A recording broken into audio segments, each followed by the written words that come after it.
Hello बच्चों, कैसे हो सभी लोग। तो सॉलिड स्टेट के सारे क्वेश्चन हमने कंप्लीट कर लिए हैं। तो जितने भी सॉलिड स्टेट के क्वेश्चन करवाए हैं वही एग्ज़ाम में अब तक आए हैं और वही वापस से रिपीट भी हो जाएंगे। उतने क्वेश्चन बहुत हैं। आई थिंक आप लोगों को क्वेश्चन करने में मज़ा हो रहा होगा। शायद कुछ लोगों को गुस्सा भी आ रहा होगा कि देखो कितना पढ़ा रहे हैं। देखो जी, पढ़ना ही बहुत इंपॉर्टेंट नहीं होता है, तरीका भी हमें आना चाहिए कि हमें लिखना कैसे है, वो ज़्यादा इंपॉर्टेंट है। तो आज जो हमारा चैप्टर है वो D&F ब्लॉक का है, चैप्टर नंबर 8 है। ठीक है, तो उसको हम स्टार्ट करते हैं। पहला जो क्वेश्चन है, और एक बात और है, डिस्क्रिप्शन में मैंने व्हाट्सअप ग्रुप का लिंक दे रखा है। वहाँ पे आप डिस्क्रिप्शन में जाओगे, व्हाट्सअप ग्रुप लिंक पे क्लिक करोगे तो आप सीधा मेरे व्हाट्सअप ग्रुप अकाउंट में जुड़ जाओगे, ताकि मैं कोई भी जानकारी या कुछ भी भेजूँ तो आपके पास वो इन्फॉर्मेशन जल्दी जल्दी पहुँच जाए। समझ में आ गई बात।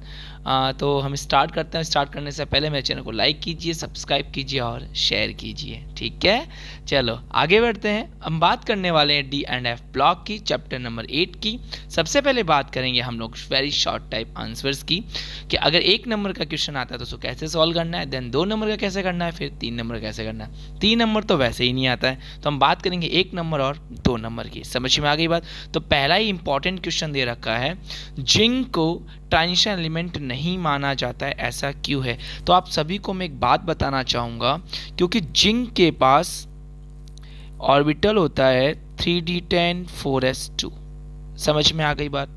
तो ध्यान रखना, इसका लास्ट इलेक्ट्रॉन डी में आ रहा है, इसलिए इसको डी ब्लॉक का एलिमेंट तो मानते हैं, लेकिन ट्रांजिशन एलिमेंट उन्हें मानते हैं जिनका डी में कम से कम 9 इलेक्ट्रॉन हो। एक कम होना चाहिए। समझ में आ गई बात। पूरा D10 नहीं होना चाहिए। डी में कितना होना चाहिए, कम से कम 1 होना चाहिए। समझ में आ गई बात। एक खाली होना चाहिए कम से कम, 9 से लेके 1 से लेके 9 तक होना चाहिए। लेकिन जिंक में क्या होता है, 3d10 होता है। समझ में आ गई बात। तो ये इसका आंसर था। तो ध्यान रखना, अगर मैं जिंक को Zn2+ में भी कन्वर्ट कर देता हूँ फिर भी इसका कितना होता है, 3d10 होता है। तो ट्रांजिशन एलिमेंट की कंडीशन समझ में आ गई बात। या तो एटम के पास में D9 तक होना चाहिए, या 1 हो 2 हो 3 हो 4 5 6 7 8 9 तक हो, या उसके आयन फॉर्म में कितना होना चाहिए, 9 तक होना चाहिए। कुल मिला के इसका लास्ट जो ऑर्बिटल वो खाली होना चाहिए। समझ में आ गई बात सबको। तो जिंक को संक्रमण तत्व क्यों नहीं माना जाता है, क्योंकि जिंक, तो आंसर मैं दिखवा देता हूँ, आप लिख लो आंसर को अच्छे से। क्योंकि जिंक में सामान्य एवं आयनिक दोनों अवस्था में पूर्ण भरित D10 विन्यास पाया जाता है, इसलिए इलेक्ट्रॉन का dd संक्रमण अनुपस्थित होता है। इस कारण जिंक को संक्रमण तत्व नहीं माना जाता है। समझ में आ गई होगी यहाँ तक बात।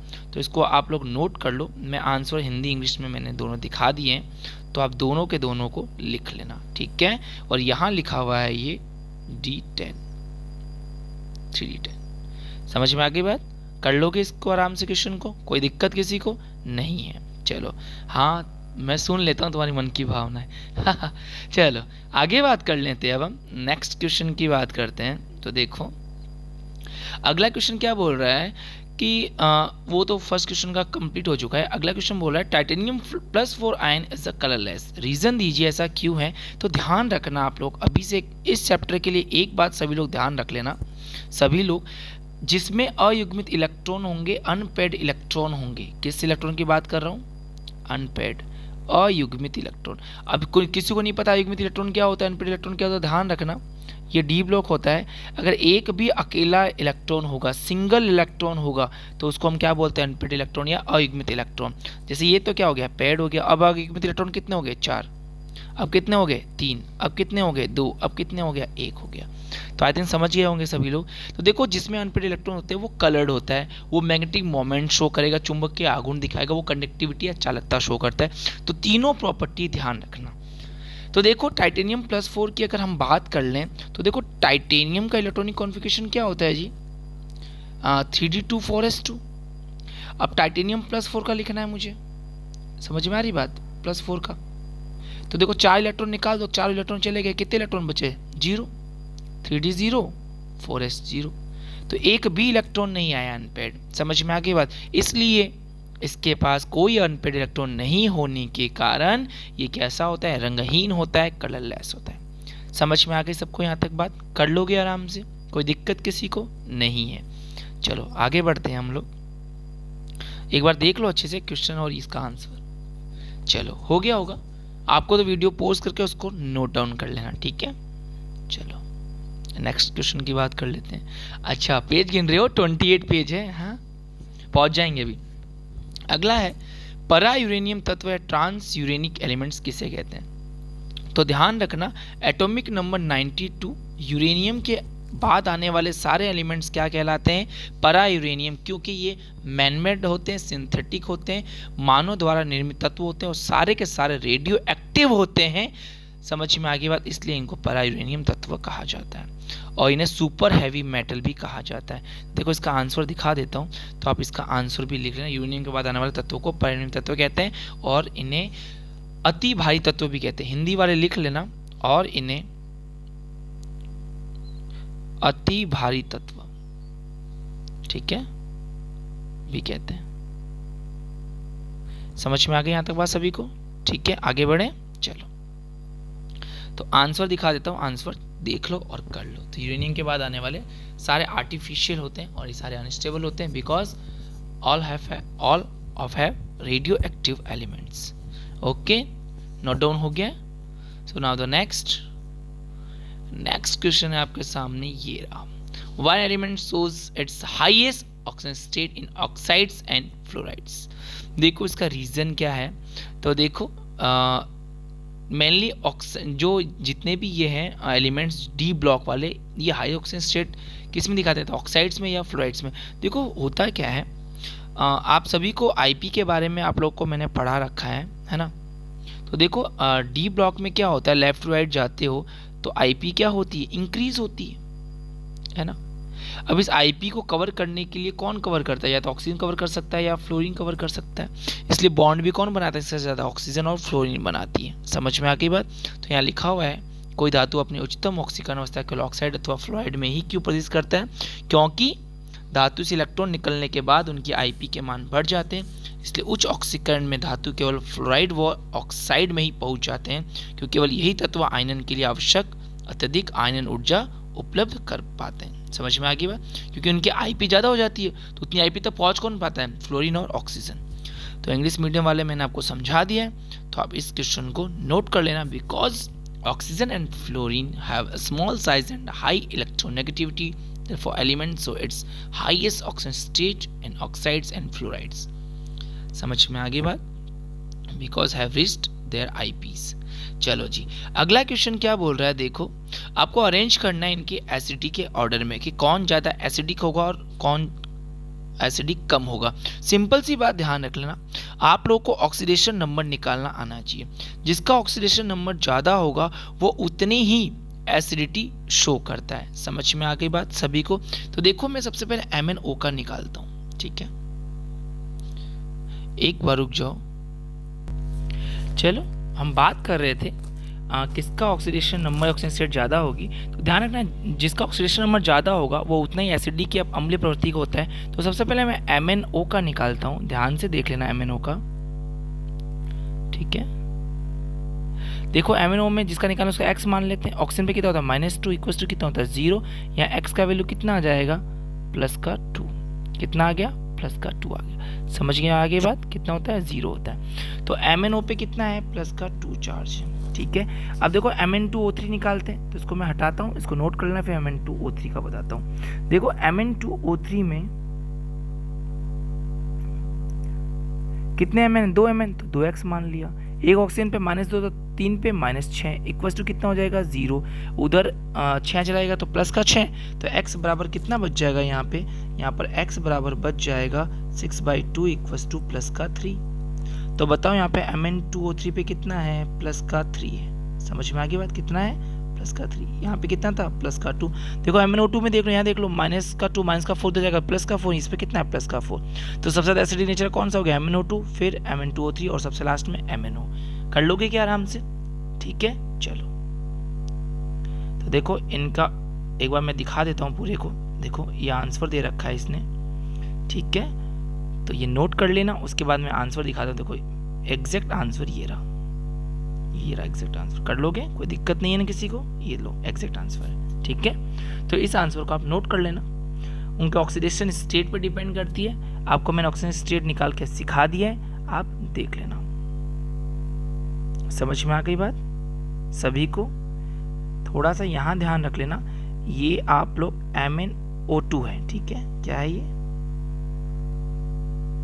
MnO2 कर लोगे, ठीक है, तो इसको सुधार लेना, ठीक है। 6 नंबर देखो, बहुत ही फेमस क्वेश्चन है, इनर ट्रांजिशन एलिमेंट आंतरिक संक्रमण तत्वों का सामान्य इलेक्ट्रॉनिक विन्यास पूछा, कुल मिला के F ब्लॉक के एलिमेंट्स की बात कर रहा है। तो आपको तो इसके अंदर बहुत ही सिंपल तरीके से बताया गया है पहले भी, n-2 F1 to 14 होते हैं, n-1 में या तो 0 होगा या फिर 1 होगा, और ये NS2 होता है। कर लोगे इसको, तो ये तो रट्टाफिकेशन आराम से याद कर सकते हो, ठीक है। चलो अगले क्वेश्चन की बात करते हैं। Transition element show variable oxygen state why, ये वेरिएबल ऑक्सीजन स्टेट शो क्यों करते हैं, उसका रीजन क्या है, ये परिवर्तनशील ऑक्सीकरण अवस्था क्यों दिखाते हैं। आप एक चीज ध्यान रखना, चाहे कैटालिटिक प्रॉपर्टी उत्प्रेरक प्रवृत्ति पूछ ले या ऑक्सीजन स्टेट या वेरिएबल ऑक्सीजन स्टेट पूछ ले, तो हमेशा उसका आंसर क्या होता है, क्योंकि इनके पास में n-1d क्या होती है, ऑर्बिटल होती है, इसलिए होता है, ठीक है। कर लोगे। The variable oxygen state of transition element are due to participation of inner n-1d and outer ns electron, इसलिए ऐसा होता है क्योंकि इसका क्या होता है general electronic configuration, n-1d 1 to 10, और ये क्या होता है ns2, ठीक है, समझ गए सभी लोग, तो कर लेना, क्योंकि ns और n-1d क्या होते हैं, पार्टिसिपेट करते हैं इसकी, इसलिए ये वेरिएबल ऑक्सीजन स्टेट शो करते हैं। चलो हिंदी वाले देख लो आंसर अपने, चलो देख लोगे आराम से, ये लो जी देख लो, ये क्वेश्चन है संक्रमण तत्व परिवर्तनशील ऑक्सीकरण अवस्था प्रदर्शित करते हैं, कारण दीजिए, तो आप क्या लिखोगे, क्योंकि n-1d और ns उपकोष की ऊर्जाओं में अंतर क्या होता है, कम होता है, जिससे ये परिवर्तनशील ऑक्सीकरण अवस्था दर्शाते हैं, ठीक है। कर लोगे, आगे बढ़े। चलो गला बैठ गया भाई वीडियो बना बना के, आगे मत बनाओ है, हम भी परेशान नहीं, आप भी परेशान नहीं। बोला स्कैंडियम के समस्त यौगिक रंगीन होते हैं, कारण लिखिए। All the compound are scandium are colourless, give the reason. देखो जी इसका रीजन क्या है, आपको मैं समझा देता हूँ, है ना, बहुत ही सिंपल रीजन है, क्योंकि स्कैंडियम हमेशा +3 ऑक्सीजन स्टेट शो करता है, समझ में आ गई बात। इसका इलेक्ट्रॉनिक कॉन्फ़िगरेशन क्या होता है, 3d14s2, लेकिन जैसे स्कैंडियम 3+ फॉर्म में जाता है तो इसके पास कितने इलेक्ट्रॉन बचेंगे बताओ, 0, 3d0 4s0। क्या इसके पास एक भी इलेक्ट्रॉन है क्या, नहीं है। अगर एक भी इलेक्ट्रॉन नहीं है तो इसकी प्रॉपर्टी कैसी शो करेगा, कलरलेस, रंगहीन करेगा, समझ में आ गई बात। तो एक बार आप इस आंसर को नोट कर लेना, ठीक है। चलो तो मैं आंसर शो कर देता हूँ सभी के लिए, तो इस चीज़ का थोड़ा सा ध्यान रखना। ये रहा आंसर, कर लोगे सभी लोग, कर लोगे आराम से। ये लो जी आंसर मैंने शो कर दिया है, क्योंकि स्कैंडियम केवल एक ही ऑक्सीकरण अवस्था प्लस से दर्शाता है, जिससे इलेक्ट्रॉनिक विन्यास 3d0 4s0 हो जाता है, ठीक है। इंग्लिश मीडियम में उतार लोगे आराम से, कोई दिक्कत नहीं है ना, ठीक है, अनपेड इलेक्ट्रॉन नहीं होने के कारण बस। आगे देखो क्वेश्चन नंबर 9 की बात कर लेते हैं। 9 क्या बोल रहा है, देखो थोड़ा जूम कर देता हूँ, है आज का तुम जूम ऐप से पढ़ाई कर रहे हो, बहुत अच्छी बात है। Right the number of unpaired electron in gadolinium. देखो पूछ रहा है गैडोलियम में अनपेड इलेक्ट्रॉन कितने होते हैं। अब आपको याद हो तो मैंने आपको ट्रिक से ये चीज़ बता रखी है कि गैडोलियम का कैसे लिखा जाता है। तो सबसे पहले GD लिखो, फिर क्या लिखोगे, जिनॉन, फिर एक नंबर याद करवाया था, याद है 4f 5d और एक 6s। s में हमेशा कितने होते हैं, 2 होते हैं। डी में कहाँ कहाँ एक होता है, पहले में, 7वें में और 14 में। तो देखो गैडोलियम याद करो, एक ट्रिक बताई थी उसमें, D 7 नंबर पे आएगा तो 1 आएगा, समझ में आ गया। तो यहाँ पे कितना होता है, 7 होता है। तो अनपेड इलेक्ट्रॉन देखो S में तो देखो दोनों इलेक्ट्रॉन भरे हुए हैं इस तरीके से।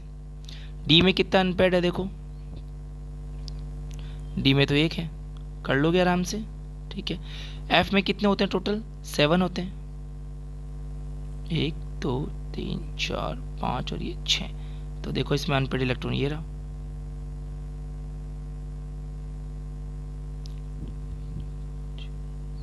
तो 3 3 6 7 और 1 कितना हो गया, 8 हो गया ना, 7 और 1 8। कितने अनपेड इलेक्ट्रॉन है, 8 है। कर लोगे, मैं इसका आंसर शो कर देता हूँ सभी को, है ना। ये इसका आंसर कितना आ गए, 8 आ गए, समझ गए कैसे आ गए 8, ठीक है। कर लोगे आराम से, देखो ये 7 और ये 1 8, 7 और 1 8, कर लोगे, ठीक है। चलो नोट कर लो फटाफट, फिर आगे बढ़ते हैं। वीडियो को पॉज करके इसको नोट कर लेना। चलो जी, पढ़ने में मज़ा तो आ ही रहा होगा वैसे तुम्हें, है ना? ठीक है। नहीं आ रहा है, क्या करें अब, है तुम्हें मज़े दिलाने के लिए। अब देखो क्वेश्चन नंबर 10 क्या, मैग्नेटिक मोमेंट पूछा है कि अगर 3.9 मैग्नेटिक मोमेंट आता है, कितना आता है? 3.9। अगर म्यू का वैल्यू 3.9 आता है तो बताओ इसमें कितने अनपेड इलेक्ट्रॉन है। तो मैं आपको सीधे सीधे आंसर बताता हूँ, ध्यान रखना, सुन लो ध्यान से। देखो अगर म्यू का मान मैं सिखा देता हूँ, अगर अनपेड इलेक्ट्रॉन 1 होता है तो उसका आंसर होता है 1.73।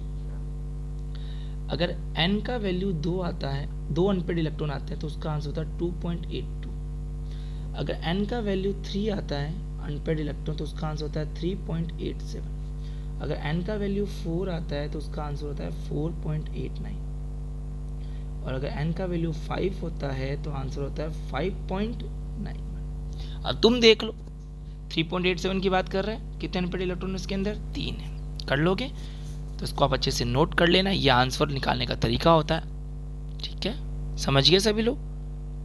और चाहो तो आप फॉर्मूले से देखो, इसमें फॉर्मूले देखो, ये रहा क्वेश्चन दे रखा है, 3.9 हो तो अनपेड इलेक्ट्रॉन कितने होंगे? संक्रमण तत्व की क्योंकि के चुंबक के आघूर्ण का मान 3.9 bm है, तत्व में अयुग्मित इलेक्ट्रॉन की संख्या बतानी है। तो देखो आंसर कर लेते हैं इसका। ठीक है, तो देखो यहाँ पे फॉर्मूला लगा सकते हो आप, सभी लोग जानते हो ना, म्यू इक्वल्स टू क्या होता है बताओ? अंडर n+2, ये होता है ना फॉर्मूला। ठीक है, n का वैल्यू यहाँ पे 3 रख के देखो, रखते हैं। चलो देखो जो मैंने आंसर बताया ना, सीधा करके देख लेना, बोलिए 3+2 आ गया, कितना आ जाएगा? √15। √50 का वैल्यू कितना होता है? निकाल लोगे आराम से, किसी कोई दिक्कत नहीं है ना? ठीक है, तो 3+2 5, 5 × 15 हो गया। 15 का आंसर अभी मैंने बताया था 3.87। ठीक है, कर लोगे?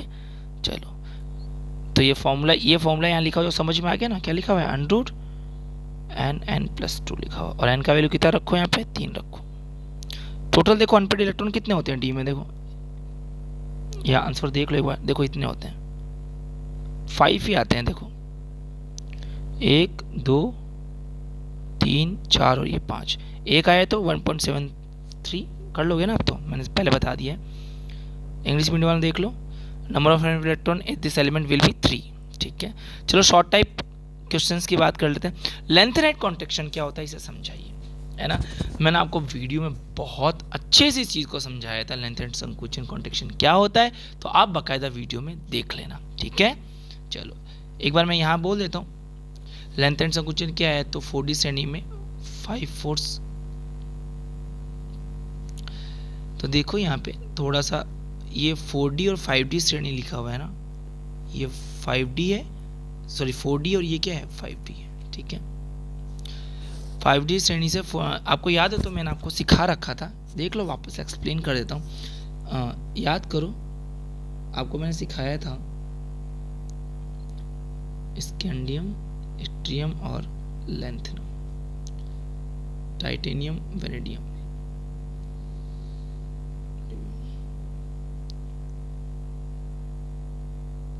क्या पूछा था याद करो एक बार, दूसरा पेन ले लेता हूँ एक बार। देखो क्या पूछा था, ऊपर से नीचे आने पे साइज क्या होती है? इंक्रीज होती है। तो स्कैंडियम से इट्रियम, इट्रियम से लैंथेनम आने पे साइज इंक्रीज होती है, तो साइज तो यहाँ पे भी इंक्रीज होनी चाहिए थी, लेकिन ऐसा नहीं होता। इन दोनों की साइज क्या हो जाती है? लगभग इक्वल हो जाती है, बराबर हो जाती है। इससे नाइबियम और टेंटलम की भी साइज क्या हो जाती है? बराबर हो जाती है। ऐसा क्यों होता है? क्योंकि यहाँ पे लेंथेनाइट कॉन्ट्रैक्शन हो जाता है, क्योंकि इनसे पहले 4f ऑर्बिटल्स आते हैं, जिससे इफेक्टिव न्यूक्लियर चार्ज बढ़ जाता है, प्रभावी नाभिकीय आवेश बढ़ जाता है, जिसलिए आकार जितना बढ़ना चाहिए था उतना नहीं बढ़ पाता। ये कौन सा है? 3D, ये कौन सा है? 4D, और ये वाला कौन सा है? 5D। समझ में आ गई बात? तो ये मैंने एक्सप्लेन किया हुआ है, देख लेना। 4D श्रेणी से 5D श्रेणी में जाने से पूर्व 14 इलेक्ट्रॉन 4f उपकोष में भरते हैं, इसलिए परमाणु क्रमांक बढ़ने से नाभिकीय आवेश में वृद्धि होती है। लेकिन 4f, ये क्या है? 4f का परीक्षण प्रभाव दुर्बल होने के कारण परिणामी रूप से प्रभावी नाभिकीय आवेश में वृद्धि हो जाती है। इसलिए 4D से 5D श्रेणी में जाने पर आकार बढ़ता नहीं, अपितु घट जाता है। इसे ही लेंथेनाइट संकुचन कहते हैं। इंग्लिश मीडियम वाले देख लो अपना, the regular decreases in the size of lanthanide ions from lanthanum to lutetium is known as lanthanide contraction. This regular decrease in size due to the greater of the increased nuclear charge as compared to screening effect. I think आप चीज़ों को समझ गए होंगे, ठीक है, मैंने explain भी कर दिया। चलो आगे बात करते हैं अब। मिश्र धातु क्या है, इसका एक उपयोग लिखो। What are alloy, give one uses. देखो एक यूज लिखने की बात कर रहा है, ठीक है, तो देखो इसका यूज क्या है। तो सिंपल सी बात है, मिश्र धातु होता है क्या कि दो या दो से अधिक धातुओं के निश्चित अनुपात में मिलाने से जो बंधों से क्या बोलते हैं, मिश्र धातु बोलते हैं। उपयोग समझ गए, है ना। उच्च ताप से जो उच्च ताप वस्तुएं सह लेती हैं वो वाली वस्तु बनाने में काम में आती है। समझ में आ गई बात। तो इंग्लिश मीडियम वाले भी आंसर देख लेना अपना, ठीक है। An alloy is homogeneous mixture of two or more metal and non metal. An important alloy of lanthanide metal is mixed metal. ये धारणा बहुत ही इंपॉर्टेंट है, हिंदी मीडियम में लिख लेना mixed metal, sorry mixed metal की बात कर रहा, ठीक है, और मिक्स मेटल में क्या होता है, तो 95% लैंथोनाइट्स होते हैं। मैंने आपको इसका कंपोजिशन भी पहले बता रखा है। चलो अब अगले क्वेश्चन की तरफ बढ़ते हैं। कॉपर 2+ का मैग्नेटिक मोमेंट पूछ रहा है। देखो जी कॉपर 2+ का मैग्नेटिक मोमेंट सुन लो ध्यान से, समझ लेना ध्यान से। कॉपर कितना होता है, 310 होता है, ठीक है। कॉपर 2+ का पूछा, 2 इलेक्ट्रॉन निकाल दो, तो यहाँ कितना बच जाएगा, ये देखो यहाँ बच जाएगा 3d9, थोड़ा सुधार लेना, और 4s0। मैं सही से लिख देता हूँ, क्या हो जाएगा यहाँ पे 3d9 हो जाएगा, ठीक है, और 4s0 हो जाएगा। 3d9 में देखो कितने इलेक्ट्रॉन आ गए, तो ऑर्बिटल बना लो, पेन बदल दो, 1 2 3 4 5 6 7 8 9, कितने अनपेड इलेक्ट्रॉन आ गए, एक आ गया। फॉर्मूला लगाओ, m=2 अंडर प्लस 2। एन का वैल्यू कितना रखोगे आप, यहाँ पे 1 रखोगे, रख दोगे आराम से, 1 रखो यहाँ पे और 1 यहाँ करो, कितना आ जाएगा 3, शायद 3 आ जाएगा √3, कितना वैल्यू होता है 1.73 आंसर आ जाएगा। याद है, बताया भी था मैंने। तो देखो एक अनपेड इलेक्ट्रॉन आ गया, एक अनपेड इलेक्ट्रॉन का आंसर कितना होता है 1.73, कर लोगे, ठीक है। देखो ये रहा, यहाँ फॉर्मूला, ये वाला जो फॉर्मूला इसको इस तरीके से लिख देना, √n+2। समझ में आ गई बात। और n का वैल्यू 1 रखो, यहाँ पे रख दोगे। अब तो सीखा था, सिंपल सी बात है, तो मैं ऐसे बोल रहा हूँ। 3 आ गया, √3 का वैल्यू 1.73 पहले सिखाया था। और यूनिट क्या है, बोर मैग्नेटो। ये कभी मत लिखना भूलना, अगर ये लिखना भूल गया ना BM, अगर BM लिखना भूल गया ध्यान रखना, आधा नंबर काट लेगा वो। बोर मैग्नेटोन बोलते हैं, ठीक है। चलो इंग्लिश मीडियम वाले भी देख लो, जैसा कि मैंने अभी बताया ही था आप लोगों को। इसमें ऐसा होता है, फॉर्मूला ये होता है √n+2। कितने अनपेड इलेक्ट्रॉन है यहाँ पे, 1, तो 1 आंसर आ गया ये, ठीक है। चलो बढ़े आगे, फॉर्मूला सुधार लेना, ये फॉर्मूला यहाँ सही लिखा हुआ है, ये ऐसे लिखा हुआ है, हिंदी मीडियम वाले भी ध्यान रख लेना। चलो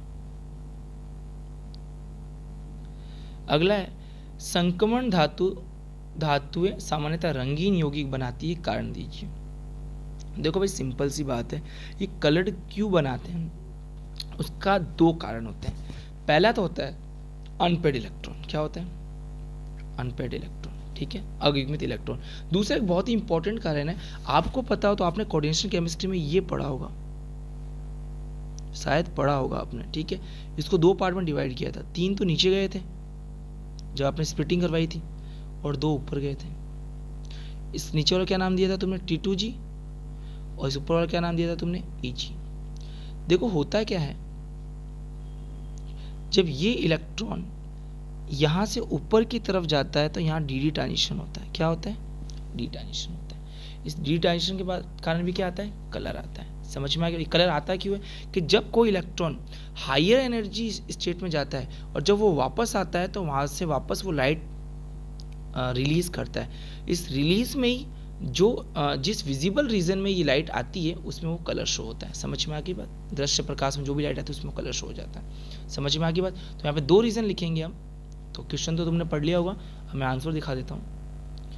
एक तो डी संक्रमण तत्व के कारण और अयुग्मित इलेक्ट्रॉन, और यहाँ पे मैंने अभी भी बताया जिसमें इलेक्ट्रॉन जब उच्च से निम्न ऊर्जा अवस्था में वापस आता है तो वह ऊर्जा का उत्सर्जन विभिन्न रंगों के प्रकाश के रूप में करता है, इसलिए संक्रमण धातुएं रंगीन होती हैं।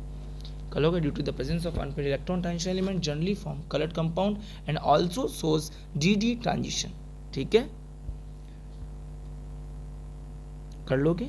चलो क्वेश्चन नंबर 5 देखो, आपको रीजन बताना है MN show highest oxygen state in 3D series of transition element. दूसरा है the configuration of both chromium 2+ Mn3+ is. ये यहाँ पे क्वेश्चन शायद पूरा नहीं कर रखा है इसने, है ना। एक बार मैं हिंदी में देखता हूँ क्वेश्चन क्या कर रखा है इसने। चलो क्वेश्चन ये बोल रहा है यहाँ पे क्रोमियम दोनों का D4 है परंतु क्रोमियम अपचायक रिड्यूसिंग है। देखो क्या बोल रहा है यहाँ पे क्वेश्चन, मैं आप समझा देता हूँ, इंग्लिश मीडियम वाला सुन ले, हिंदी में तो लिखा हुआ है। Mn हाई ऑक्सीजन क्यों शो करता है, क्योंकि आप जानते हो क्योंकि इसके पास अनपेड इलेक्ट्रॉन ज़्यादा होते हैं, जानते हो ना, 3d5 4s2, समझ में आ गई बात, 5 होते इसलिए हाईएस्ट शो करता है। दूसरा क्या है, ये क्या बोल रहा है, क्रोमियम 2+ और Mn3+, तो क्रोमियम 2+ रिड्यूसिंग एजेंट की तरह बिहेव करता है और Mn3+ ऑक्सीडाइजिंग एजेंट की तरह, बिकॉज लेकिन दोनों में क्या होता है, D4 इलेक्ट्रॉनिक कॉन्फ़िगरेशन होता है। तो ये क्या लिखा हुआ है, D4 कर देना, D4, D सब 4 को काट के क्या लिख दोगे, D4 कर लोगे। इंग्लिश मीडियम सुन लेना है बच्चों, इसको काट के क्या कर दोगे, D4। बोला दोनों के दोनों D4 है, तो एक तो रिड्यूसिंग और एक ऑक्सीडाइजिंग है, ऐसा क्यों है, तो उसी के बारे में हिंदी मीडियम सुन लो। संक्रमण तत्वों के 3D श्रेणी में Mn अधिकतम ऑक्सीकरण अवस्था दर्शाता है। सच में गला लग रहा है, पूरा खराब हो चुका है मेरा, अब हालत हो रही है खराब। हाँ कोरोना नहीं है, पढ़ा के हो रहा है। क्रोमियम 2+ तथा Mn3+ दोनों का D4 विन्यास है, परंतु क्रोमियम 2+ अपचायक और Mn3+ ऑक्सीकरण नहीं है, ये ऑक्सीकारक है। ठीक है, अब अपचायक का मतलब यहाँ पे क्या है, रिड्यूसिंग एजेंट। अपचायक का मतलब दूसरे का अपचयन और खुद का ऑक्सीकरण, और Mn3+ क्या है, दूसरे का ऑक्सीकरण और खुद का अपचयन। ठीक है, तो 3D पहले का आंसर लिख लोगे आराम से, सिंपल सा आंसर है ना, ये मैंने समझा दिया आपको। ठीक है, कर लिया नोट। चलो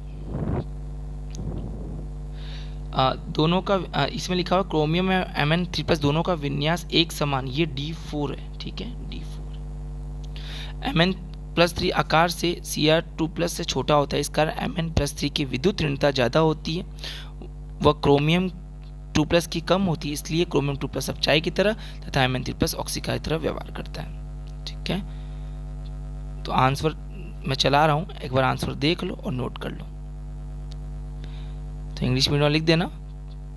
ठीक है, समझ गए होंगे, तो इसको आंसर को देखते समझ जाओगे ना, कोई बड़ी बात नहीं। ठीक है, चलो देखो कुछ वैल्यूज लिख रखी है, क्रोमियम 3+ क्रोमियम 2+ की जो वैल्यू है वो लिख रखी है, रिड्यूसिंग और ऑक्सीडाइजिंग एजेंट दोनों की लिख रखी है, तो आप पढ़ लेना। क्रोमियम 3+ शो करता है स्ट्रॉन्ग रिड्यूसिंग एजेंट, दूसरे का रिडक्शन करता है, खुद का ऑक्सीडेशन कर लेता है। ठीक है, और Mn3+ इजिली अंडरगो रिडक्शन, इसलिए ऑक्सीडाइजिंग एजेंट है, दूसरे का ऑक्सीडेशन खुद का रिडक्शन करता है। समझ में आ गई यहाँ तक बात सभी को, तो नोट कर लो। चलो थोड़ा बड़ा क्वेश्चन था, क्वेश्चन नंबर 6 की बात करते हैं। The size of 5D transition element is almost similar to 4D transition element. क्यों ऐसा, समझ गए, लेंथेनाइड कॉन्ट्रैक्शन, शाबाश। अगला क्या है, transition element form coordination bond क्यों बनाते हैं, क्वेश्चन देख लो भाई हिंदी मीडियम वाले। दोनों क्वेश्चन को मैं साथ में दिखा देता हूँ, चलो ऐसा ही दिखेगा। 5D श्रेणी के तत्वों के आकार 4f संक्रमण तत्वों के समान क्यों होते लगभग, क्योंकि इसमें लेंथ एंड कॉन्ट्रैक्शन पाया जाता है। संक्रमण तत्व ऊपर सहयोगी क्यों बनाते हैं, क्योंकि इनके पास खाली d ऑर्बिटल होते हैं, यह आपने कोऑर्डिनेशन बॉन्ड में पढ़ा होगा। चलो आंसर दिखा दिया मैंने, देख लो, है ना। कुल मिला के किसकी बात कर रहा है, अभी ऊपर पढ़ा था अपन ने, लेंथ एंड कॉन्ट्रैक्शन, उसकी बात कर रहे हैं। ठीक है, चलो हो गया नोट यहां तक, आगे देखो कर लोगे। कुल मिला के आंसर में क्या लिखना है आपको, लेंथ एंड कॉन्ट्रैक्शन। इसने पूरा एक्सप्लेन कर दिया अच्छे से, तो आप पूरी एक्सप्लेनेशन लिखना। ठीक है, मैंने समझाया, आप मेरे वीडियो को देख लेना वापस से, आपको अच्छे से समझ में आ जाएगा। और मैंने ऊपर भी इसको समझा दिया, इसलिए अभी मैं इसको नहीं समझा रहा हूं। ठीक है, समझ गए, ओके। उपसर्जक क्यों होते हैं, समझ में आ गई बात, क्योंकि इनके पास में क्या होते हैं, खाली कक्षक होते हैं। ठीक है, तो ये आंसर मैं शो कर देता हूं, आप लिख लो, हो गया।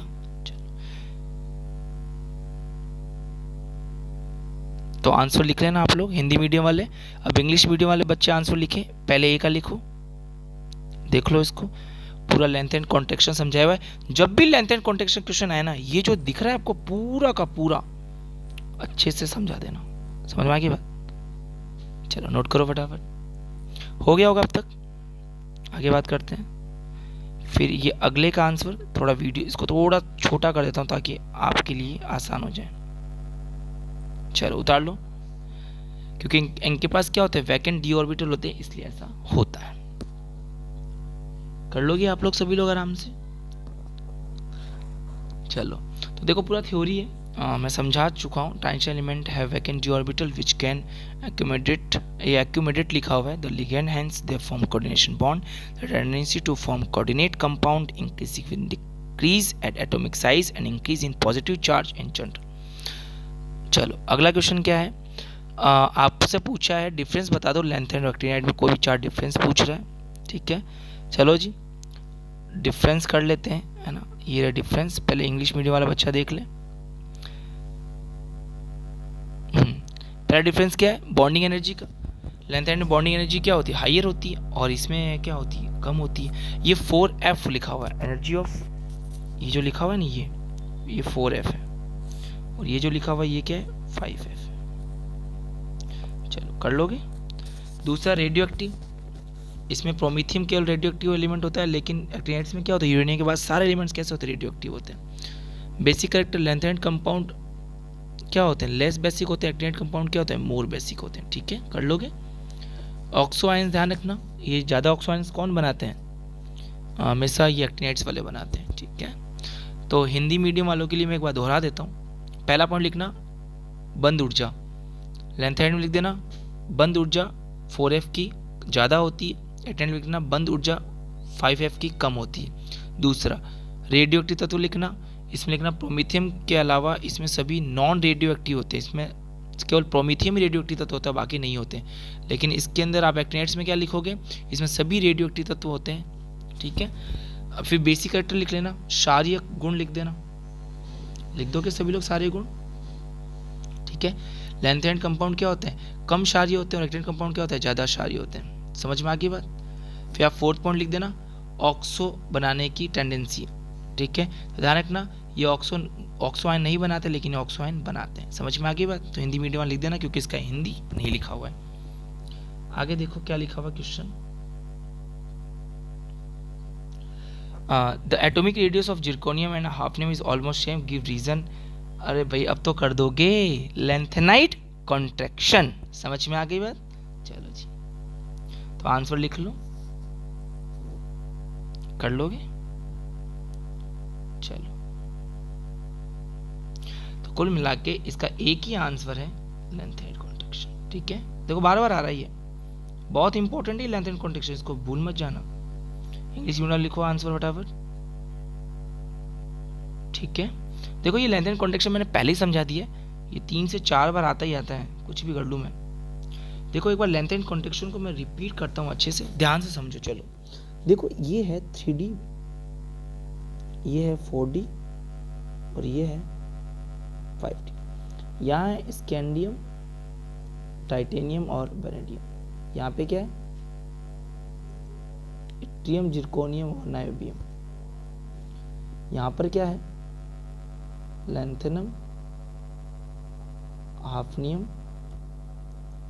और टंगस्टन। देखो बोला क्या जाता है, बोला ये जाता है कि अगर ऊपर से नीचे आते हैं पीरियड टेबल में, तो साइज़ क्या होती है, इंक्रीज होती है। तो स्कैंडियम से इट्रियम, इट्रियम से लैंथेनम में साइज़ ज़्यादा किसकी होगी, लैंथेनम की साइज़ ज़्यादा होगी। फिर किसकी ज़्यादा होगी, सॉरी, फिर किसकी ज़्यादा हो जाएगी, इट्रियम की, और फिर किसकी ज़्यादा होगी, स्कैंडियम की। और ऐसा होता भी है, समझ में आ गई बात।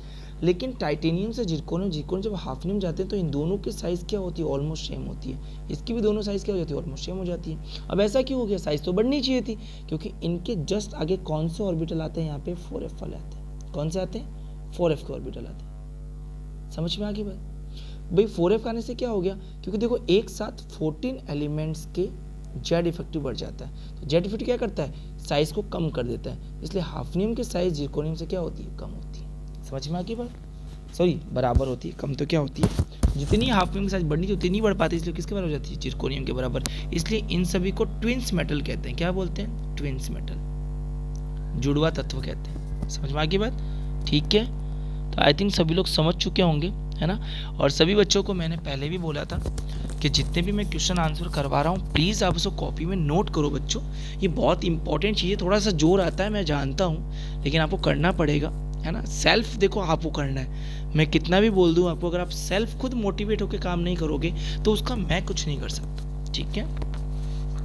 और जिस बच्चे की कोई भी क्वेरी हो वो मुझे मैसेज कर सकता है, इनबॉक्स में मैसेज कर दे कि सर मेरे को ये प्रॉब्लम है, और वो कर दूंगा। एक बात और ध्यान रखना, मैं हर वीडियो के एंड में अब एक बार डिस्क्रिप्शन खोल लिया करो, डिस्क्रिप्शन में मैं आपको पूरी जानकारी देता हूँ। अब डिस्क्रिप्शन खोलना कैसे है मैं एक बार वो भी आपको बता देता हूँ।